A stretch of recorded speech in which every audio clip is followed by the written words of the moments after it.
magsalita ng masakit sa kalaban, kahit kalaban ko sila, bibigyan ko sila ng kredito.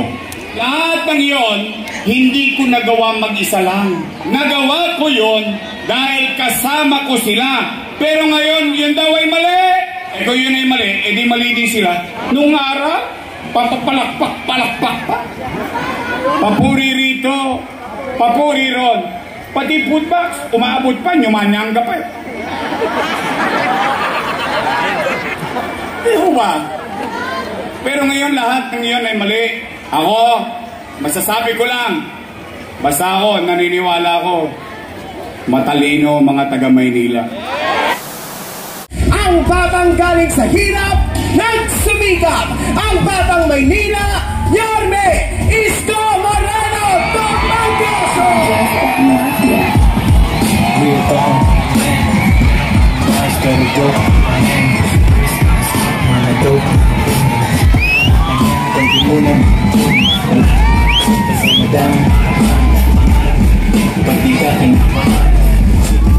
Pero di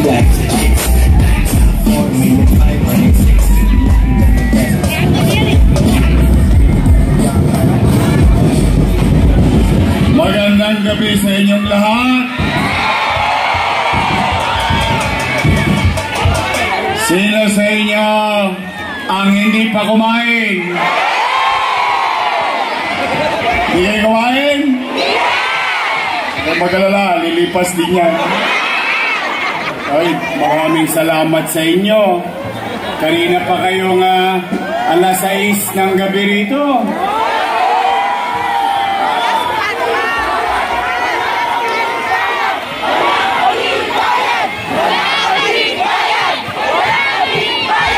Wala kayong KO? Eh, balita ko, kanina nagkabigayan ng 1,000 eh. May kilala ako, parang taga-kabila yata yun. Pero nandito pa rin kayo. I love you.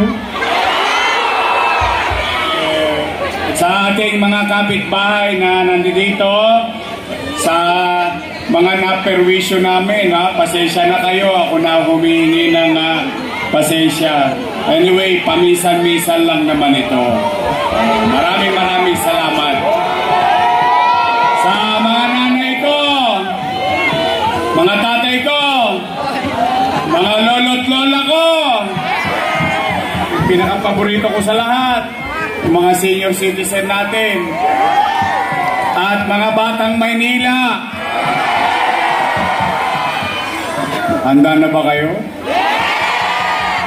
Talaga? Uy, kasi malapit na. 40 plus days na lang. Gusto nyo bang bumango ulit ang Maynila?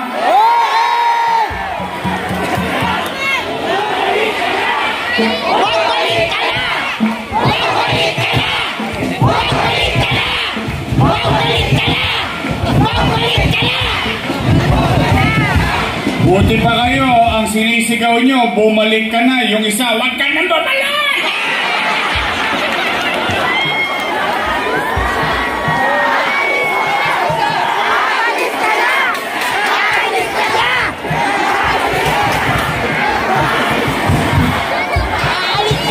Babalik ka na! Ay, nako, Diyos ko. Kasi, ang sabi yata nung ilan, wala na raw babalik.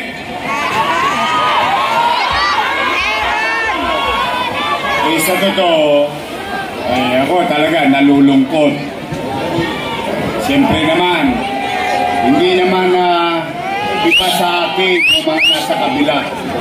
Hindi naman yan kaila sa taong bayan. In fact, sa totoo lang,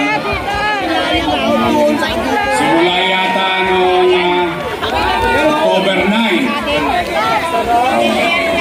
buong Nobyembre, buong Disyembre, noong Enero, noong Pebrero, araw-araw na akong ginawang almusal ng kabila.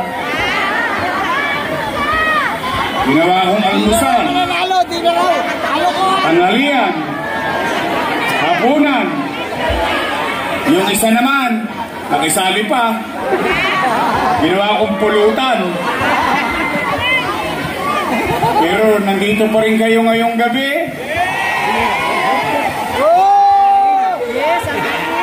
Alam niyo, I love you. Parang may asin pa yung sumigaw nun.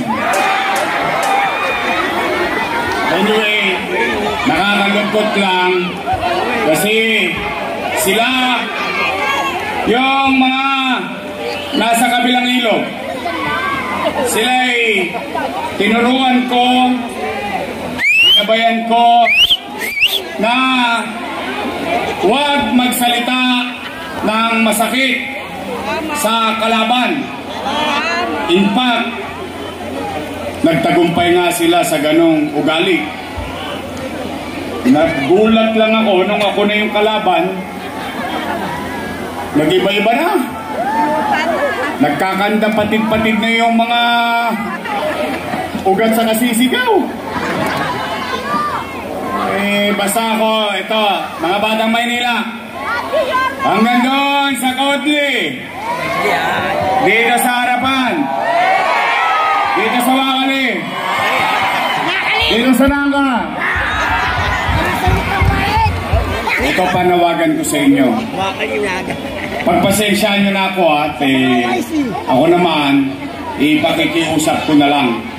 Pigilan ninyo ang inyong mga damdamin. Alam ko, gigil na kayong sumagot sa mga panira nila.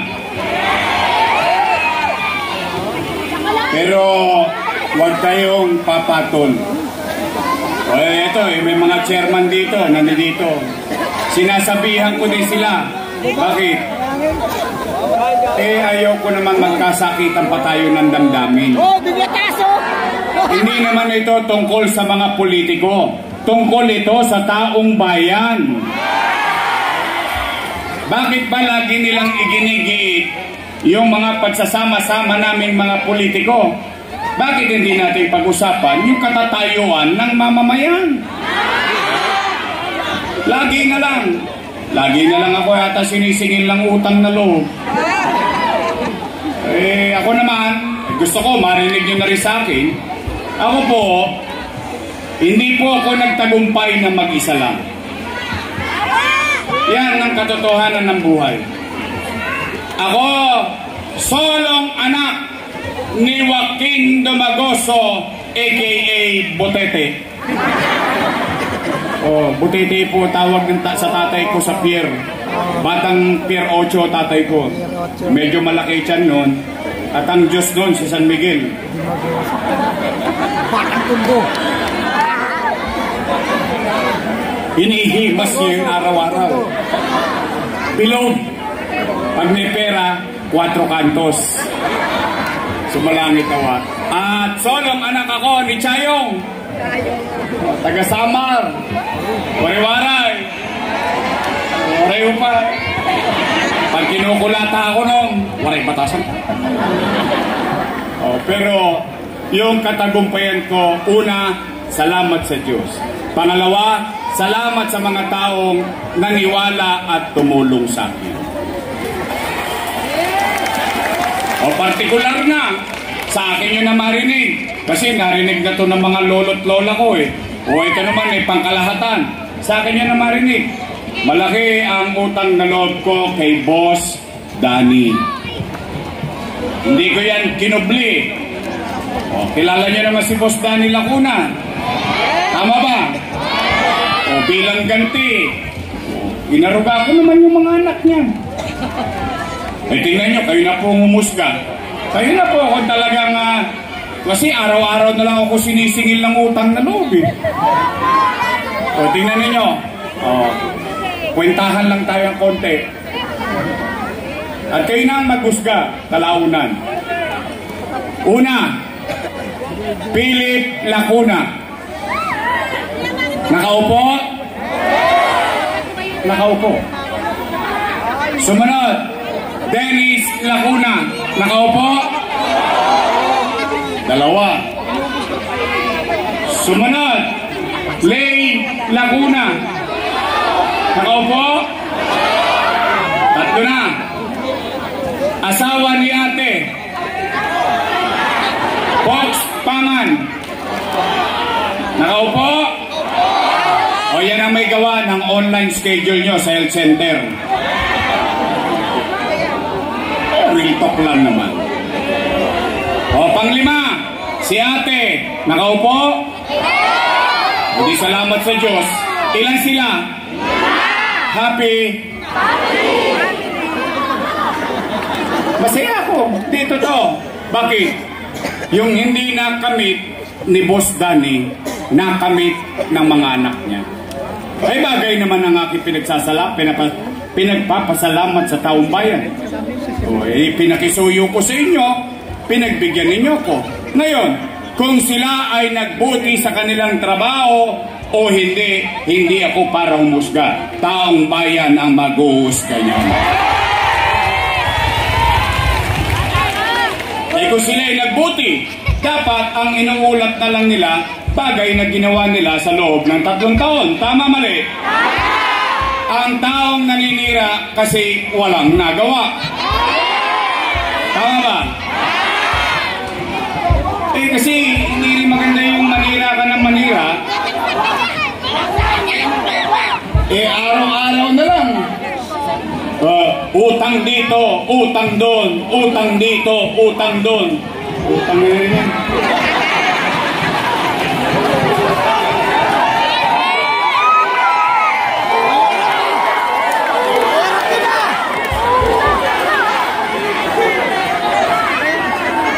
Hindi ko magets eh.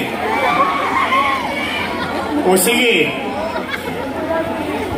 Bakit hindi na lang sila magkwento ng ginawa nila at gagawin nila? Tama ba? O tingnan ninyo, sige, total, gusto naman natin ng kwenta. O magkukwento ko na may kwenta. Gusto niyo ba yun? Marites talaga kayo. O sige, tingnan ninyo. Pero, matanong ko lang kayo. Gusto ko kasali kayo sa usapan. Eh, tungkol naman ito sa inyo. Taas ang kamay ng may anak dito. May mga anak kayo? May pamilya kayo? Real talk. Kapag walang makain ang pamilya ninyo, gagawa nyo ng paraan? We, di nga. Gagawin nyo ang lahat? Maitawid lang ang pamilya nyo? Susubukin nyo ang lahat ng paraan? May raos lang ang pamilya nyo? Sigurado kayo? Yun din ang ginawa ko bilang ama ng 2 milyong Manileño noong panahon ng pandemya. Tingnan po ninyo. Nay, tay, maraming salamat sa inyo. Binoto ninyo akong mayor noong 2019. Thank you very much. Ngayon, nung pagkapanalo ko, wala kayong narinig sa aking reklamo sa iniwan ng nakaraan. Wala. Wala kayo. Sisi rito, sisi doon. Hindi. Pinatahimik ko na kagad ang buhay ni dating Pangulong Joseph Estrada. We move on. Mabilis. Nilinis ang Maynila. Kinalawit ang Tolonges dito. Mga Tolonges doon. Umaangat na tayo. Biglang papalipad na tayo. Tumama ang ano? Tumama ang pandemya. Akalain ko bang magkakaroon ng pandemya?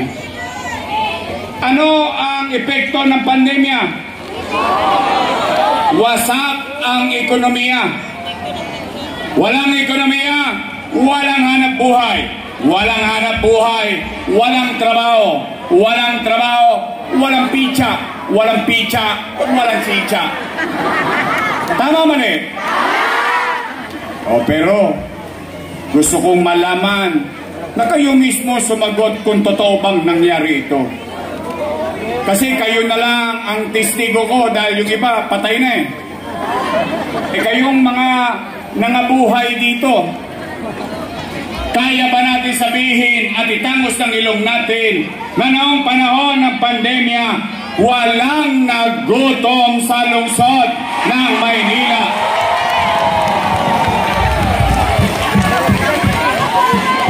Totoo ba? Talaga? Lakasan nyo nga konti, totoo ba? Buwan-buwan, may food box. Hindi pa nga ubos yung isa, dumarating na naman yung isa. Tama, mali? Yung iba nga nagbebenta na sa online. Okay na yan. Sa inyo na yun eh. Tama, mali? Oh, yun yung kwento. Lagyan natin ng kwenta. Ano lang, katuwaan lang. Kasi nagugulat ako bakit masasakit na sinasabi ng mga dati kong kasama eh. O tingnan natin, ilang pamilya? 700,000 families. Mayaman, middle class, mahirap. Pantay-pantay. Walang pinili, botante o hindi. Basta nasa loob ka ng Maynila, may food box ka. Tama, mali? 700,000, pagpalagay na lang natin times 1,000. No, magka? Patay na. Ang dami ng zero. Laki na ilang alam ko. Oh, 700,000 times 1,000, 700 million pesos. Buwan-buwan, times 8. Lalo nagka-leche-leche. 8 times 7. 56! 5.6 billion. Ulitin natin ha, hindi milyon. Billion. Chinicha, niluwa. Posta na ang 5.6 billion. Pero, walang nagutom sa lungsod ng Maynila.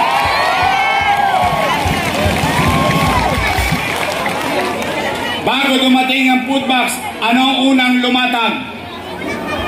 Isang bulig. Tama. Yung kakap. 700 times 1,000, 700 million, 5.6 plus 700 million. No, magka? 6.3 billion. Malaking pera yun? Oh. Isa pa lang. Chicha pa lang. Taas ang kamay ng may mga anak na nag-aaral sa public school. Aalalahanin lang natin ha. Nagpandemya, sarado eskwela. Ano sabi ni Secretary Liling? Sabi niya, we will adapt to online learning. Ano nagkaroon sa Maynila? 110,000 tablet na may internet para sa mga anak nating nag-aaral. No, magka? 1 bilyong piso. No, magka-internet, 300 million pesos. Magkano na? 1.3 plus 6.7.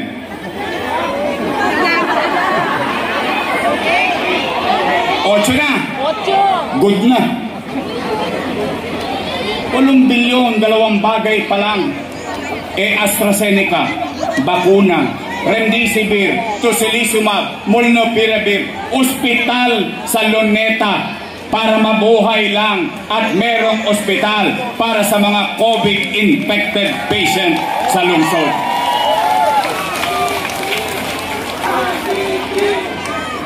Nay, tay, yun ay usaping pandemya pa lang. Yung Manila Science High School. Bagong ospital lang Maynila. Nagtataka nga lang ako sa inyo, bakit hindi nyo pa nagagamit ang CT scan machine at MRI machine? Daang-daang milyon ang alaga, hindi nagagamit, nakatenga. Hindi po ako doktor. Sila ang doktor. They should know better than me. Nay, Tay, Condominium 1, Condominium 2, Binondominium 1, San Lazaro Residence, Pedro Hill Residence, San Sebastian Residence. Saan ko kinuha ang tsapi? Ano, umipot ako ng ginto? Hindi.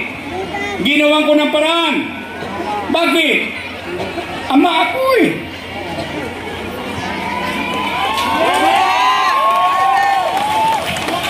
Tinanong ko kayo kanina, pag nangangailangan ng inyong anak, gagawan nyo ng paraan?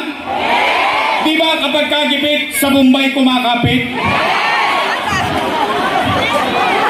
Bakit? May naituro ba ako? Amado.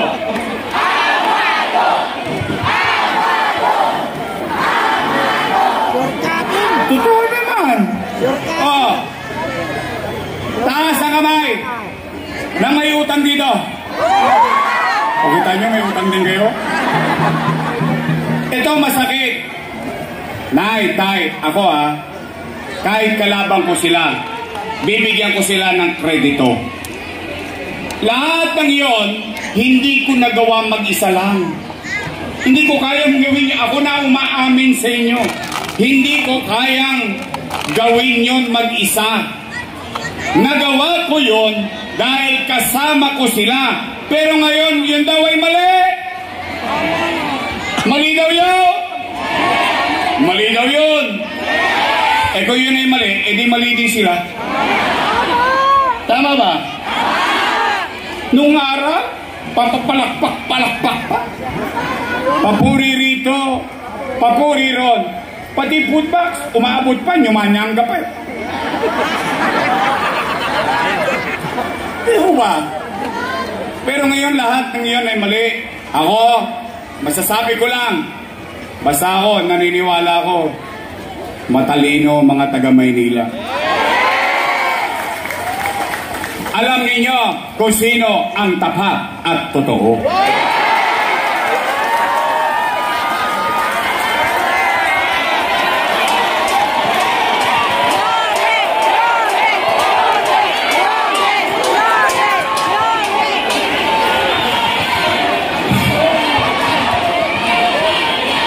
Pagawa kaya ako ng billboard na gano'n. Hindi, but kidding aside again, nandyan na yan. That's water under the bridge. Hahayaan ko na lang kayo ang magpasya pagdating ng araw ng paghukom.